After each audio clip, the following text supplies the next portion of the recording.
ഇതാണ് ചാങ്ല പാസ്. കേരളത്തിൽ നിന്ന് കാശ്മീർ ലഡാക്കൊക്കെ പോയി കഴിഞ്ഞിട്ട് ആദ്യമായിട്ട് മഞ്ഞത്ത് ബൈക്ക് ഓടിക്കാൻ പറ്റുന്നത് ഇപ്പോൾ ഈ ചാങ്ല പാസിലാണ്. ഈ വഴി കൂടെ ബൈക്ക് ഓടിക്കാൻ പറ്റില്ല എന്ന് എന്നോട് മഞ്ഞ വഴിയിലൊരു ചേട്ടൻ പറഞ്ഞിട്ടുണ്ടായിരുന്നു.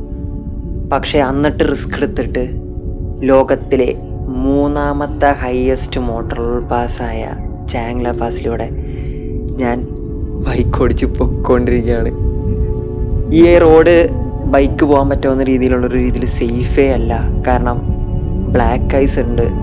ബൈക്ക് ഓടിച്ച് പോകുമ്പോൾ മഞ്ഞത്ത് തെന്നി വീഴാൻ ചാൻസ് വളരെ കൂടുതലാണ്. ബൈക്കൊന്നും ഇങ്ങനെ അധികം പോകുന്നുമല്ല. ഞാൻ കാശ്മീറൊക്കെ പോയതിൽ ആദ്യത്തെ മഞ്ഞ എക്സ്പീരിയൻസ് ആണിത്. എന്ന് വെച്ചാൽ മഞ്ഞത്ത് ബൈക്ക് ഓടിച്ച എക്സ്പീരിയൻസ്. ഇത് കഴിഞ്ഞതിന് ശേഷം എക്സ്പേർട്ടായെങ്കിലും ഈ ഒരു ഫസ്റ്റ് എന്ന് പറയണത് ഒരു വീഴ്ചയും പഠിത്തത്തിൻ്റെയും ഒരു മൂമെൻ്റാണ് ഈ ചാങ്ല തന്നത്. ഇപ്പോഴേ മഞ്ഞ് കൂടിക്കൊണ്ടിരിക്കുന്നുള്ളൂ. ചാങ്ലക്കൂടെ ബൈക്ക് ഓടിക്കുക എന്ന് പറയണത് അത്രയ്ക്ക് എളുപ്പമുള്ള പരിപാടിയല്ല. ടയർ ഗ്രിപ്പൊന്നും കിട്ടൂല.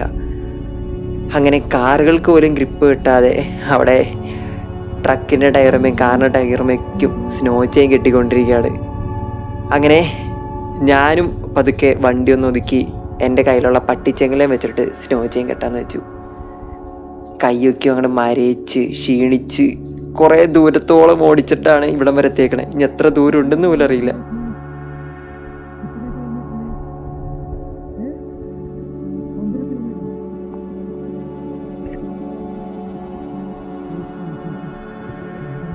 അങ്ങനെ എൻ്റെ ടയറിൽ പട്ടിച്ചെങ്ങലയും കെട്ടി ഒരു തട്ടിക്കൂട്ട് കെട്ടലായിരുന്നു. ഒരു പെർഫെക്ഷൻ ഉണ്ടായില്ല. അങ്ങനെ അവിടുത്തെ വ്യൂവിലൊക്കെ അടിപൊളി ഫോട്ടോ ഒക്കെ എടുത്തതിന് ശേഷം പിന്നെ യാത്ര തുടങ്ങുകയാണ്. ടയറിലേക്ക് പോലും ചെങ്ങല കെട്ടാനുള്ള രീതിയിൽ പോലും ആരോഗ്യമില്ലാത്തൊരവസ്ഥയായിരുന്നു എൻ്റെ. കാരണം എന്താണെന്ന് വെച്ച് കഴിഞ്ഞാൽ രാവിലെ യാത്ര തുടങ്ങിയതാണ്. ഏതാണ്ട് ഹാൻലെ എന്ന് പറഞ്ഞ സ്ഥലത്ത് നിന്ന് പാങ്കോങ്ങിലേക്കൊക്കെ വഴുകി ഞാൻ ലേയിലേക്ക് പോകുന്നൊരു വഴിയാണ് ഈ ചാങ്ല വഴി. എനിക്കൊരു വൈകുന്നേരം 5 മണിയാകുമ്പോൾ ലേ എത്താമെന്ന് വെച്ചതാണ്. പക്ഷേ ഇപ്പോൾ 5 മണി ആയി കഴിഞ്ഞ് കഴിഞ്ഞിട്ടും എനിക്ക് പോണ വഴിയിൽ മഞ്ഞത്താണ് ഞാനിപ്പോൾ പെട്ട് കിടക്കുന്നത്. തണുപ്പൊക്കെ സഹിക്കുന്നതിന് പരിധിനപ്പുറമായി. കൈയൊക്കെ ഇരുന്നിട്ട് ഐസും കട്ടയായി. -8 -10 ഡിഗ്രി സെൽഷ്യസ് ഒക്കെയാണ് ഇവിടെ ഉള്ളത്. -10 മുകളിലും ആവാറായി. പക്ഷെ എങ്ങനെയാണ് ഇത് കടിച്ചു പിടിച്ച് പോകണമെന്നറിയില്ല. കൈയൊക്കെ എന്ന് വെച്ചാൽ ഐസും കട്ടയായി സ്റ്റിഫായി. കൈനൊക്കെ ഇടയ്ക്കിടയ്ക്ക് മസാജ് കൊടുക്കേണ്ട അവസ്ഥയായി. ഒന്ന് കൈ ഐസും കട്ട പോലെ ആവാതിരിക്കാനായിട്ട് കൈയൊക്കെ അനക്കി ഏകദേശം ഓടിക്കേണ്ട ഒരവസ്ഥയാണ്. ഏകദേശം ഏതാണ്ട് ജീവന് വേണ്ടി പോരാടുന്ന പോലത്തെ ഒരു അവസ്ഥയാണ് ഞാനിപ്പോൾ ഈ ചാങ്ലയിൽ വണ്ടി ഓടിച്ചുകൊണ്ടിരിക്കുന്നത്. ഞാൻ എൻ്റെ ബൈക്കിൽ എൻ്റെ സ്നോ ചെയിൻ കെട്ടുന്ന സമയത്ത് എത്ര കിലോമീറ്റർ ഉണ്ടെന്ന് പുള്ളിയോട് ചോദിച്ചു. ചാങ്ലയുടെ മുകളിലെത്താൻ ഏകദേശം 12 കിലോമീറ്ററോളം ഉണ്ടെന്നാണ് പറഞ്ഞത്. ചാങ്ലയുടെ മുകളിലെത്തിയതിന് ശേഷം അവിടെ നിന്നും കുറേ ദൂരമുണ്ട് എനിക്കൊന്ന് ലേ എത്താനായിട്ട്. എനിക്കറിയില്ല, ഈ ആരോഗ്യമില്ലാത്ത അവസ്ഥയിൽ ആദ്യമായിട്ട് ബൈക്ക് മഞ്ഞത്തിക്കൂടെ ഓടിക്കുന്നത്. എപ്പോഴും മഞ്ഞത്തിക്കൂടെ ബൈക്ക് ഓടിക്കുന്ന നല്ല രസമുള്ള സിറ്റുവേഷൻ ആണെന്ന് വെക്കും. പക്ഷേ ഈ ഒരു സ്ഥലത്ത് ആരുമില്ല, നമ്മളെ രക്ഷിക്കാൻ ആരുമില്ല. ഇപ്പം തന്നെ ജസ്റ്റ് മിസ്സായിട്ടാണ് ഒന്ന് ബൈക്ക് സേവ് ചെയ്തത്.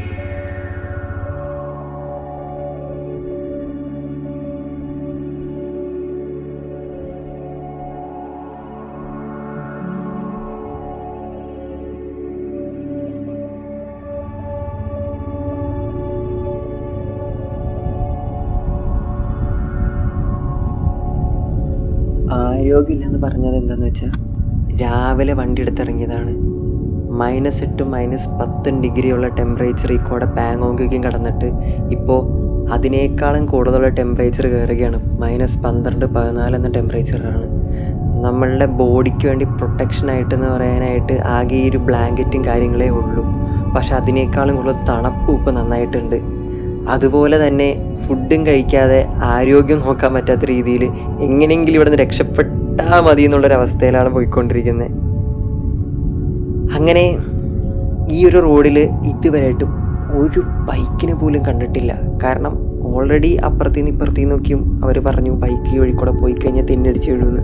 പക്ഷെ എനിക്ക് വേറെ ഈ സ്ഥലത്തൊന്നും സ്റ്റേ ചെയ്യാൻ പറ്റാവുന്നൊരു ടെമ്പറേച്ചറേ അല്ല. എങ്ങനെയെങ്കിലും ഈ മഞ്ഞ് കടന്ന് ലേ എത്തിയില്ലെങ്കിൽ ഞാൻ പെട്ടുപോകുമെന്നറിയാം.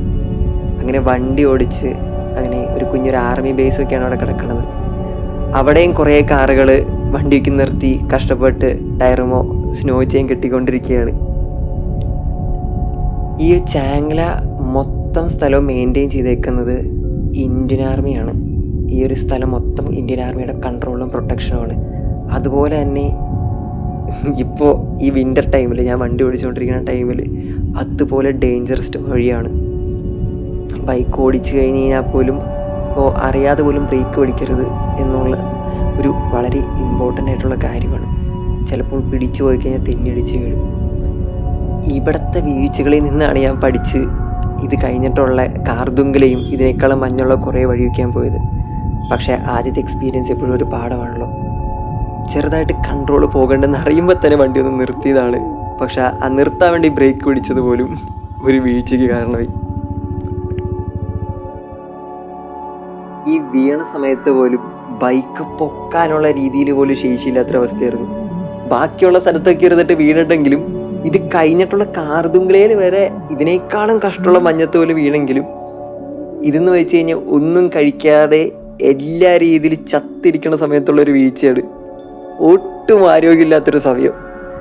എങ്ങനെയും ഒന്ന് രക്ഷപ്പെടറേ എന്നുള്ള രീതിയിലാണ്. കാരണം ഇപ്പോൾ ഏകദേശം -12 ഡിഗ്രി ടെമ്പറേച്ചറായി ഇവിടെ. ഏറ്റവും മുകളിലെത്തുമ്പോൾ -14 ഡിഗ്രി ടെമ്പറേച്ചറാണ്. കൃത്യസമയത്ത് ഈ ട്രാവലറേറ്റം വന്ന് ഒന്ന് പൊക്കാൻ സഹായിച്ചില്ലെങ്കിൽ ഞാൻ മൂഞ്ചിയേനെ. അതിനുശേഷം പിന്നെയും ബൈക്കൊക്കെ പൊക്കി യാത്ര തുടരാമെന്ന് തീരുമാനിച്ചു. പക്ഷേ ആ ടൈമിലാണ് ഞാൻ കഷ്ടപ്പെട്ട് കെട്ടിയ സ്നോ ചെയിൻ പൊട്ടിപ്പോയെന്നറിയണേ. പിന്നെ ഒരു വഴിയില്ല, ഈ തണുപ്പത്ത് തന്നെ കഷ്ടപ്പെട്ട് കെട്ടിയ സ്നോ ചെയിനൊക്കെ പറിച്ച് കളഞ്ഞ് എല്ലാം മൂരി മാറ്റി ഫുള്ള് എടുത്ത് കളഞ്ഞു. ഗ്രിപ്പില്ലാത്ത ടയറും വെച്ചിട്ട് ഇനി കുറേ കിലോമീറ്ററുകൾ ഓടിക്കണം മലയുടെ മുകളിലെത്താൻ. പക്ഷേ പണി പാളിയത് എന്താണെന്ന് വെച്ച് കഴിഞ്ഞാൽ മലമുകളിലെത്തുന്ന ടൈമായപ്പോഴേക്കും കൺപീല് വരെ അടയ്ക്കാൻ പറ്റാത്ത രീതിയിൽ മഞ്ഞൊക്കെയും കണ്ണുമ വരെ വീണു തുടങ്ങി. മലയുടെ മുകളിൽ എത്തിക്കഴിഞ്ഞ് കഴിഞ്ഞപ്പോൾ മഞ്ഞ് കൂമ്പാരത്തിന് ഇടയിൽക്കൂടെ ബൈക്ക് ഓടിക്കേണ്ട അവസ്ഥയായിരുന്നു. അതിനേക്കാളും കഷ്ടം എന്താണെന്ന് വെച്ച് കഴിഞ്ഞാൽ മഞ്ഞത്ത് ഫോണും അതുപോലെ ഇലക്ട്രോണിക് സാധനങ്ങളുടെ ബാറ്ററിയൊക്കെ പെട്ടെന്ന് ഡ്രെയിൻ ആവും. എൻ്റെ ക്യാമറ വരെ ഇതിന് ശേഷം ഓഫായിപ്പോയി. ഓണാക്കാൻ പറ്റാത്ത രീതിയിൽ ബാറ്ററി മൊത്തം ഡ്രെയിൻ ആയി. ഇത് കഴിഞ്ഞിട്ടുള്ള ഓരോ രസകരമായ മൂമെൻ്റ് പോലും എൻ്റെ മനസ്സിലും മെമ്മറിയിലും മാത്രമേ ഉള്ളൂ. അതവിടെയേ ഉള്ളൂ. ക്യാമറകളിൽ റെക്കോർഡ് ചെയ്യാൻ പറ്റാതെ, നിങ്ങൾക്ക് കാണിക്കാൻ പറ്റാത്ത രീതിയിൽ ഈ തണുപ്പ് എൻ്റെ Insta360 വരെ ബാറ്ററി ഡ്രെയിനാക്കി. പക്ഷേ ഈ ഒരു രസകരമായ വ്യൂ എങ്കിലും എനിക്ക് റെക്കോർഡ് ചെയ്യാൻ പറ്റിയല്ലോ. ഇതാണ് ചാങ്ല.